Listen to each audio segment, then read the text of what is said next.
Hi friends, welcome to Shweta's kitchen. ఈరోజు నేను మీకు టెంపుల్ స్టైల్లో ఉండే ప్రసాదం పులిహోరని చూపించబోతున్నాను. అచ్చం గుడిలో ఉన్నట్టుగానే ఉంటుంది. సో లేట్ చేయకుండా వీడియోలోకి వెళ్ళిపోదాం. ముందుగా స్టవ్ వెలిగించి ప్యాన్ పెట్టి 2 టేబుల్ స్పూన్ ఆయిల్ వేసుకోవాలి.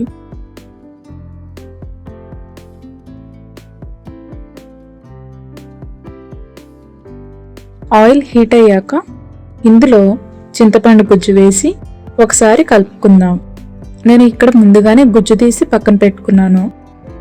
ఉండలు లేకుండా బాగా మిక్స్ అయ్యేలా మధ్య మధ్యలో కలుపుతూ దగ్గరగా వచ్చేంత వరకు కలుపుకోవాలి.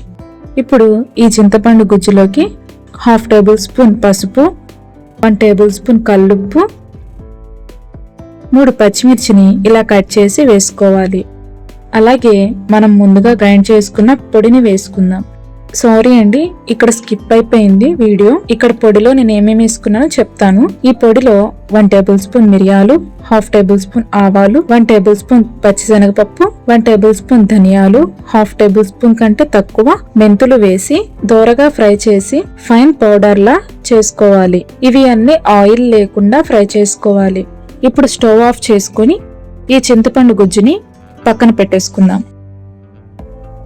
ఇప్పుడు మళ్ళీ స్టవ్ వెలిగించి అదే ప్యాన్లో 4-5 టేబుల్ స్పూన్ల వరకు ఆయిల్ వేసుకోవాలి. ఆయిల్ హీట్ అయ్యాక 1 టేబుల్ స్పూన్ ఆవాలు, 1 టేబుల్ స్పూన్ జీలకర్ర, 1 టేబుల్ స్పూన్ పచ్చిశనగపప్పు, 1 టేబుల్ స్పూన్ సాయి మినపప్పు వేసి 2 నిమిషాల పాటు ఫ్రై చేసుకోవాలి.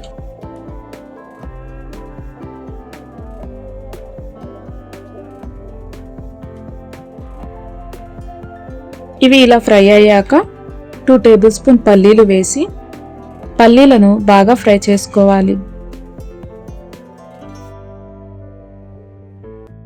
పల్లీలు ఇలా ఫ్రై అయ్యాక 5 పచ్చిమిర్చి, 7 ఎండుమిర్చి వేసి ఫ్రై చేసుకుందాం.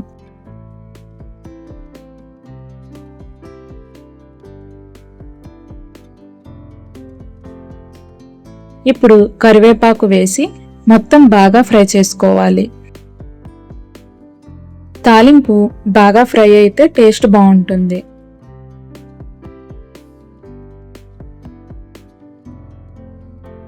ఇప్పుడు టేస్ట్కి సరిపడా సాల్ట్, కొద్దిగా పసుపు వేసి మొత్తం బాగా మిక్స్ అయ్యేలా ఫ్రై చేసుకోవాలి.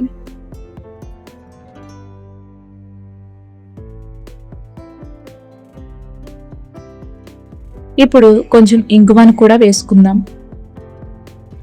ఇంగువ వేస్తే టేస్ట్ చాలా బాగుంటుంది. అది పులిహోరలోకి అయితే ఇంకా సూపర్గా ఉంటుంది.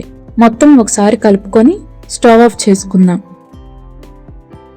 ఇప్పుడు మనం ముందుగా వండుకున్న రైస్ని తీసుకొని ఇందులోకి ఉడికించి పక్కన పెట్టుకున్న చింతపండు గుజ్జుని వేసి కలుపుకుందాం.